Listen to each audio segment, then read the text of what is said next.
सुनिए साहेब जी मोर बलमुआ हेराई गए। कैसे बलमुआ तोहर मेला में भूला ही गए। टिकुल खरीद गई साथ तबल छूट गए।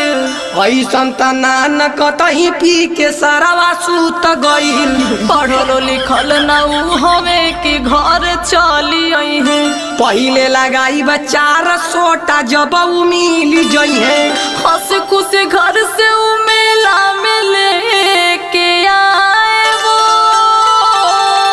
हर चुटकियों में हम ढूंढेंगे क्योंकि तुम फिरेंगी दरोगा की शरण में आए हो। अरे दरोगा जी खोज देना बड़ा उपकार हो रहा। अरे ठीक है भाई लेकिन हुआ क्या था? सुना और जाने रिसिया के कहा